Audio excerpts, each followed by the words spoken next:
अस्सलाम वालेकुम dear students friends and subscribers. Dear students, आज हमारा टॉपिक है terminology of political science part 3। और आप देख रहे हैं हमारा YouTube channel Mohammad Nawaz Subdaich political scientist. Dear students, आज के इस एपिसोड के अंदर जो है जो हमने टर्म्स शामिल की हैं उनका ताल्लुक बेसिकली इलेक्शंस के साथ है। इलेक्शन के अंदर जो मुख्तलिफ टर्म्स इस्तेमाल होती हैं, टर्म्स रिलेटिंग टू इलेक्शंस। तो इलेक्शन का जो प्रोसेस होता है या इलेक्शन से जो रेलिवेंट टर्म्स हैं उनको आज की इस वीडियो का हिस्सा बनाया गया है। आइए देखते हैं कौन कौन सी टर्म्स इसमें शामिल हैं। The first one is political parties. और पॉलिटिकल पार्टी क्या है जी? A political party is made up of individuals. तो पोलिटिकल पार्टी जो होती है ये बेसिकली अफराद का एक ग्रुप होता है। ये ह्यूमन बींग्स पर मुश्तमिल होती है, यानी इंडिविजुअल्स जो हैं वो इसके मेंबर्स होते हैं who organise to win elections. तो पॉलिटिकल पार्टी जो है एक ऐसी ऑर्गेनाइजेशन होती है, एक ऐसी ह्यूमन ऑर्गेनाइजेशन होती है जिसका जो बेसिक ऑब्जेक्टिव होता है वो है टू विन द इलेक्शंस। तो वो इलेक्शंस में पार्टिसिपेट करती हैं और इलेक्शन जीतना जो है ये किसी भी पॉलिटिकल पार्टी का बेसिक और प्राइमरी ऑब्जेक्टिव होता है। एंड ऑपरेट गवर्नमेंट, और गवर्नमेंट को चलाना इसका काम होता है इन्फ्लुएंस पब्लिक पॉलिसीज़। और जो पब्लिक पॉलिसीज़ होती हैं या पब्लिक डिसीजन मेकिंग होती है ये पॉलिटिकल पार्टीज़ उसको इन्फ्लुएंस करने की कोशिश करती हैं। The Democratic and Republican parties are the country's primary parties in USA Congress. तो इसमें यूएसए की एग्जांपल दी गई है कि अमेरिकन कांग्रेस जो है उसमें दो बड़ी जो पॉलिटिकल पार्टीज़ हैं वो शामिल हैं, और वो हैं डेमोक्रेटिक पार्टी और रिपब्लिकन पार्टी। इन शॉर्ट, जो पॉलिटिकल पार्टीज़ होती हैं ये अफराद का ऐसा ग्रुप होता है जिसका मकसद जो है इक़्तिदार हासिल करना होता है, रियासत के अंदर हुकूमत साजी करना होता है।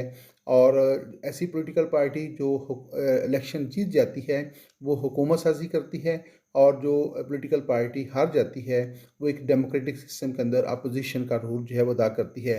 तो बुनियादी चीज़ क्या है कि पॉलिटिकल पार्टीज़ जो होती हैं वो इंडिविजुअल्स पर मुश्तमिल होती हैं, दे आर वेल ऑर्गेनाइज्ड होती हैं, उनका बाकायदा मैनिफेस्टो होता है, और उनका जो बेसिक ऑब्जेक्टिव होता है, जो प्राइमरी ऑब्जेक्टिव होता है किसी भी पॉलिटिकल पार्टी का, वो होता है इक़्तिदार हासिल करना, यानी हुकूमत हासिल करना।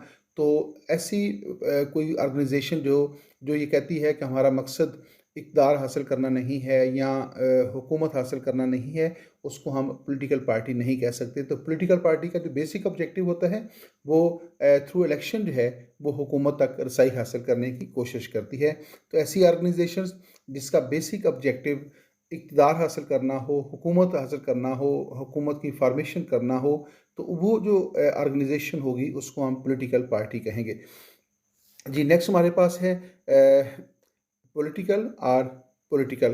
तो एक तो है पॉलिटिकल पार्टी, एक लफ्ज़ होता है पॉलिटिकल, सियासी। क्या होता है कि यानी ये लफ्ज़ हम बहुत ज़्यादा इस्तेमाल करते हैं। तो कौन सी चीज़ जो है वो पॉलिटिकल होती है, कौन सी चीज़ सियासी होती है, इसको हम यहाँ पे क्लियर करेंगे। Political means relating to government और स्टेट। हर वो चीज़ जो गवर्नमेंट और स्टेट से रिलेटेड हो उसको हम पॉलिटिकल कहते हैं, क्योंकि स्टेट जो है एक पॉलिटिकल इंस्टीट्यूशन है और गवर्नमेंट जो है वो भी एक पॉलिटिकल ऑर्गेनाइजेशन है। तो हर वो चीज़, हर वो मामला जो किसी भी पॉलिटिकल इंस्टीट्यूशन या पॉलिटिकल ऑर्गेनाइजेशन से रिलेटेड होगा वो पॉलिटिकल कहलाएगा। तो क्या है, गवर्नमेंट क्या है? एक पॉलिटिकल ऑर्गेनाइजेशन है, और स्टेट भी चूँकि एक पॉलिटिकल इंस्टीट्यूशन है, पॉलिटिकल ऑर्गेनाइजेशन है। तो हर वो चीज़ जो स्टेट और गवर्नमेंट से रिलेटेड होगी वो पॉलिटिकल कहलाएगी। तो गोया वो मामलात, वो बातें, जो वो इश्यूज़, वो अफेयर्स जो स्टेट से रेलिवेंट होंगे या गवर्नमेंट से रेलिवेंट होते हैं, they are considered as political. तो दोबारा देखिएगा, political means related to government और स्टेट। एक गवर्नमेंट और the conduct of the government, या फिर of relating to or concern with the making of distinguished from the administration of the governmental policies, और of relating to involving to or involved in politics और specially party politics.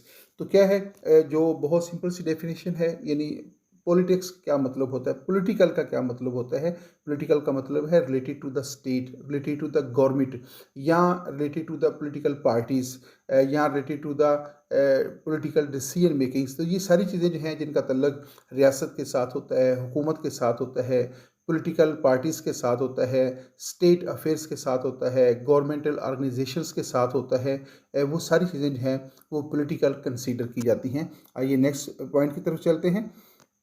जी next है politician. जी बड़ी general जो है terms मैंने इस्तेमाल की हैं आज है, जिनको हम रोज़मर्रा ज़िंदगी के अंदर इस्तेमाल करते हैं। तो पॉलिटिशियंस क्या, who is a politician? A politician कौन है? A politician is a person who has political power in government of the state. तो जो शख्स रियासत के अंदर हुकूमत करता है, हुकूमत हासिल करता है, या हुकूमती पावर्स को इस्तेमाल करता है, गवर्नमेंटल अथॉरिटी को इस्तेमाल करता है, गवर्नमेंटल पावर को इस्तेमाल करता है, he is considered as a politician. तो पॉलिटिशियन कौन होता है? वो शख्स या वो इंडिविजुअल या वो पर्सन जो रियासत के अंदर जो है, स्टेट के अंदर जो है, गवर्नमेंटल पावर्स को या गवर्नमेंटल अथॉरिटीज़ को जो है वो इस्तेमाल करने का मुजाज होता है। A person active in party politics, या ऐसा शख्स जो सियासी जमात का जो है मेंबर होता है, सियासी जमात की मुख्तलिफ जो एक्टिविटीज़ होती हैं उनके अंदर पार्टिसिपेट करता है, तो वो जो है उसको पॉलिटिशियन कहा जाता है। A person holding or seeking an elected office in the government, या एक ऐसा शख्स जो हुकूमत के अंदर जो है कोई ओहदा हासिल करने के लिए इलेक्शन में हिस्सा लेता है, उसको भी पॉलिटिशियन कहते हैं। इन जनरल वर्ड्स जो है पॉलिटिशियन से मुराद वो शख्स है जो रियासती अमूर के अंदर, रियासती सरगर्मियों के अंदर जो है अमली तौर पे शामिल होता है, रियासत के मसाइल को, हुकूमती मामलात को हल करने के लिए अमली जद्दोजहद जो होती है उसमें शामिल होता है, तो वो पर्सन जो है ही इज़ कॉल्ड पॉलिटिशियन। आइए नेक्स्ट पॉइंट की तरफ चलते हैं। Ballot box. तो बैलेट बॉक्स क्या होता है? जब इलेक्शन का अमल होता है तो उसमें जो मटेरियल होता है, इलेक्शन मटेरियल जो होता है, उसमें इंतहाई इम्पोर्टेंट जो है एक बैलेट बॉक्स होता है। तो बैलेट बॉक्स किसको कहते हैं? जी a ballot box is a container for ballots. तो बैलेट बॉक्स जो है बेसिकली एक ऐसा कंटेनर होता है या ऐसा एक डिब्बा होता है, आम लफ्ज़ों में कह लें, जो बैलेट पेपर्स को रखने के लिए इस्तेमाल किया जाता है। कि जब आप पोलिंग स्टेशन के ऊपर जाते हैं, आपको एक बैलेट पेपर इशू किया जाता है। वो बैलेट पेपर जो है जब आप अपनी पसंद के कैंडिडेट के नाम के सामने जो है, या उसके जो उसका जो सिंबल होता है उसके ऊपर स्टैम्प कर देते हैं उसको, तो उसके बाद आप उस बैलेट पेपर को एक वहाँ पड़े हुए एक बॉक्स में डालते हैं। तो वो जो बॉक्स होता है उसको बैलेट बॉक्स कहते हैं। पाकिस्तान के अंदर है जो हमारी प्रोविंशियल असम्बलीज होती हैं उनके लिए वाइट कलर का बेल्ट बॉक्स इस्तेमाल होता है, और जो हमारी नेशनल असम्बली है उसके लिए ग्रीन कलर का जो है बेल्ट बॉक्स जो है इस्तेमाल होता है। तो वो जो डिब्बा है जिसके अंदर आप अपना पर्ची डालते हैं या अपना बेल्ट पेपर डालते हैं, उसको बेल्ट बॉक्स कहते हैं। In case of A belt और सील, जो जो बेल्ट बॉक्स होता है उसकी उसका फीचर ये होता है कि उसको सील्ड कर दिया जाता है, और या तो उसको सिंगल सील्ड होता है, बाज़ का डबल सील्ड होता है, और बाज़ का दो से भी ज़्यादा जो है उसको सील किया जाता है। हमारे यहाँ जो बेल्ट बॉक्स इस्तेमाल होता है उसको पाँच सील लगाई जाती हैं, यानी चार अतराफ़ में, और एक उसके जब वो बेल्ट का इलेक्शन का अमल मुकम्मल हो जाता है, जब तमाम वोट कास्ट हो जाते हैं, तो उसके बाद उस डिब्बे को बंद कर दिया जाता है, उसके ऊपर फिर एक और सील लगाई जाती है। तो हमारे यहाँ जो है वो 4 आगाज़ में और एक at the end of the election, जब तमाम कास्टिंग हो जाती है तो फिर एक सील उसको लगाई जाती है।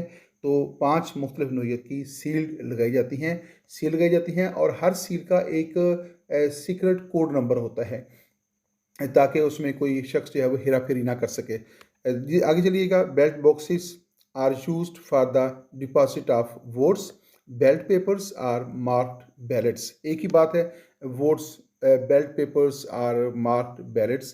तो जो वो डिब्बा जो है, जो बेल्ट बॉक्सेस होते हैं, वो किसके लिए इस्तेमाल होते हैं? उसमें जो आप बेल्ट पेपर्स डालने के लिए, जहाँ अपने जो वोट डालने के लिए, या अपनी जो इंतखाबी पर्ची होती है वो डालने के लिए जो है उस बेल्ट बॉक्स को इस्तेमाल करते हैं। जी नेक्स्ट चलते हैं कैंडिडेट। इलेक्शन के अमल जब होता है तो उसमें एक टर्म इस्तेमाल होती है कैंडिडेट, जिसको हम उम्मीदवार कहते हैं।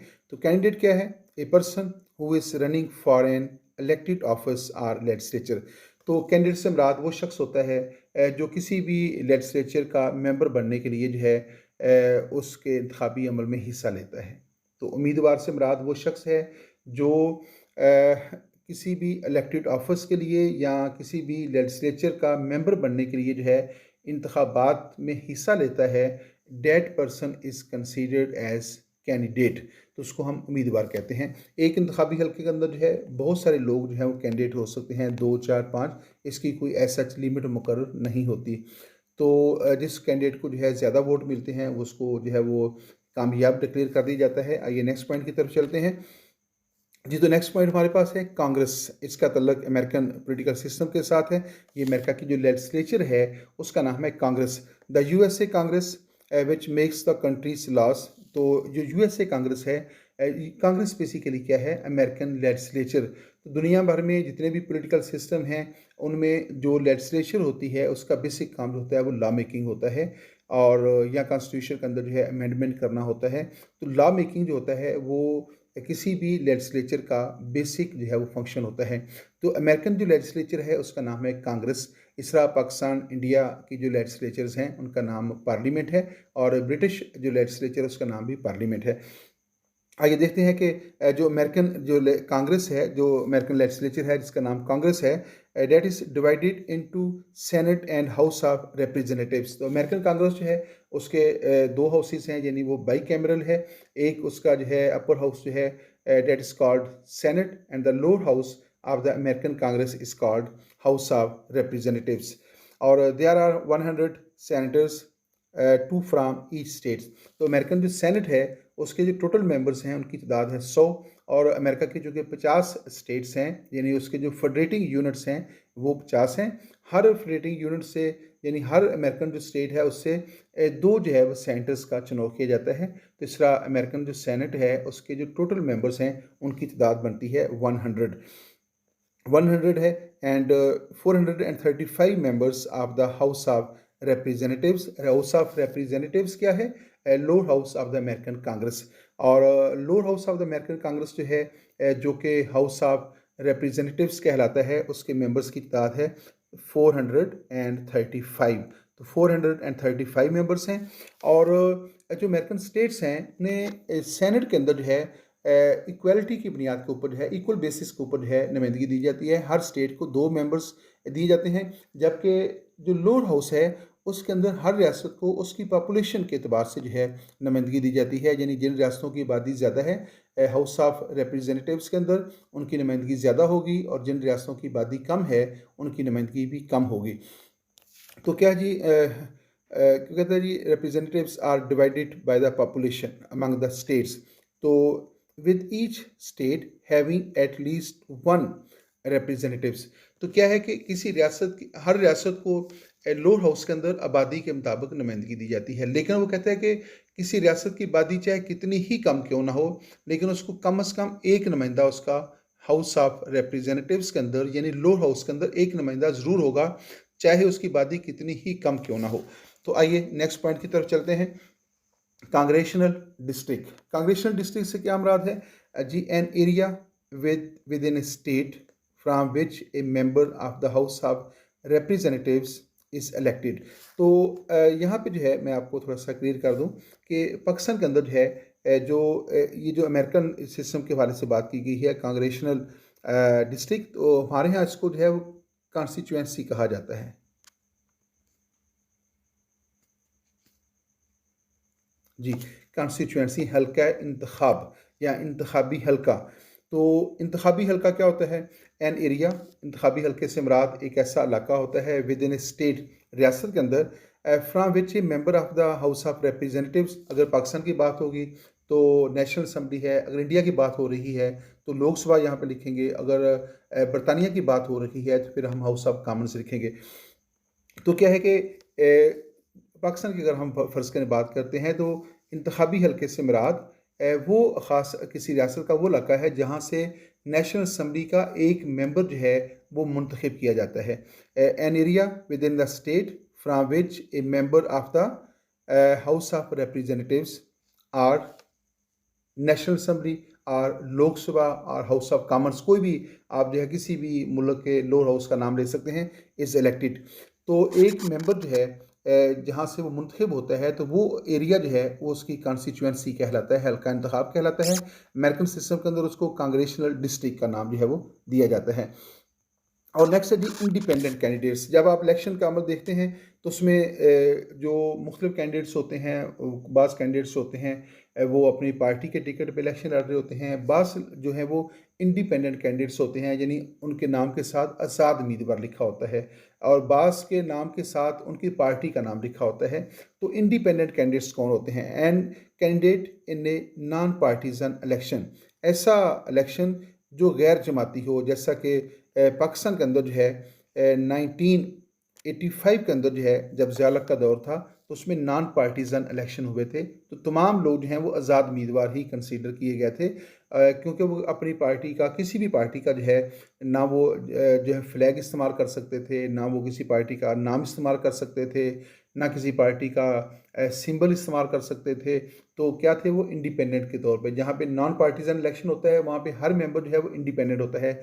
या दूसरी क्या है, दोबारा देखिएगा, a candidate non partisan election or a candidate in a partisan election. ज़रूरी नहीं है कि जो इंडिपेंडेंट कैंडिडेट्स होते हैं वो गैर जमाती इंतखाबात में ही सामने आएँ।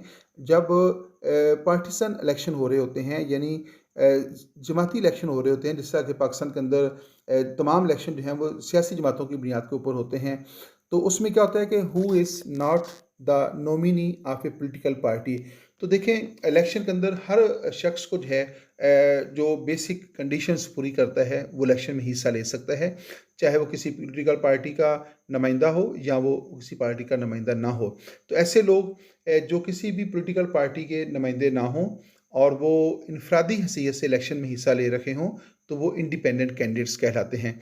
और ऐसे उम्मीदवार जो किसी पॉलिटिकल पार्टी के प्लेटफॉर्म से जो है वो इलेक्शन में हिस्सा ले रखे हों, वो उस पार्टी के जो है वो मेंबर जो है, उम्मीदवार जो है कंसीडर किए जाएंगे।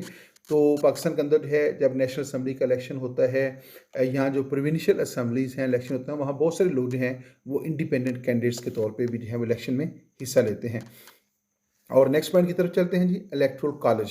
इस टर्म का तल्लुक भी अमेरिकन इलेक्शन के साथ है, इंतखाबी अदारा। लेकिन ज़रूरी नहीं है कि अमेरिकन इलेक्शन से ही हो, पाकिस्तान में भी सदर का जो इंतखाब है और इंडिया के अंदर जो सदर का इंतखाब है उसके लिए भी एक इलेक्टोरल कॉलेज जो है वो कैम किया जाता है। लेकिन अमेरिका के अंदर जो है जो प्रेसिडेंट है और जो वाइस प्रेसिडेंट है, उनका इंतखाब जो है वो इलेक्टोरल कॉलेज के ज़रिए किया जाता है। तो ज़्यादा जो फेमस ये टर्म है ये अमेरिकन सिस्टम से ही तल्लुक रखती है। The president and vice president, यानी अमेरिका के अंदर जो प्रेसिडेंट होता है और वाइस प्रेसिडेंट होता है, or selected through the electoral college. Electoral college क्या है? एक इंतखाबी इदारा होता है जो सदर और नैब सदर को मुंतखब करने के लिए कैम किया जाता है, which gives each state the same member of electoral votes as it has members of the Congress. तो जो इलेक्टोरल कॉलेज होता है उसकी जो टोटल मेंबर्स होती हैं वो उनकी तादाद है 538। 538 क्या है कि अमेरिकन जो लोअर हाउस है अमेरिकन कांग्रेस का, उसके टोटल मेंबर्स की तादाद है। मैं आपको दोबारा जो है उसको करता हूँ जी। अमेरिकन कांग्रेस जो है उसके जो लोअर हाउस है उसकी तादाद है 435, और सेनेट जो है उसकी तादाद है 100, और 3 मेंबर जो हैं वो वाशिंगटन डीसी से, यानी डिस्ट्रिक्ट ऑफ कोलंबिया से जो है वो लिए जाते हैं। इस तरह ये कुल तादाद जो है 538 बनती है। तो अमेरिकन कांग्रेस के अरकान की कुल तादाद जो है वो कितनी है? 538।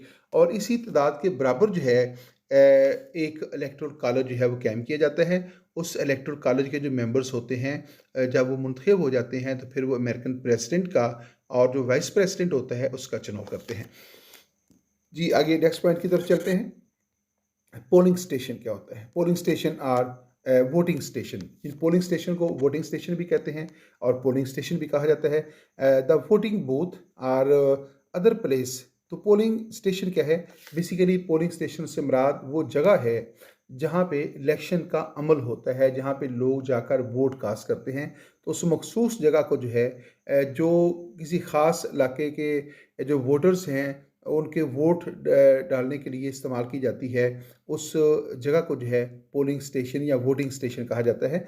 The voting booth or other place where voters mark their ballots or otherwise indicate their votes at a polling place। तो polling place, polling station, voting station एक ही चीज़ है।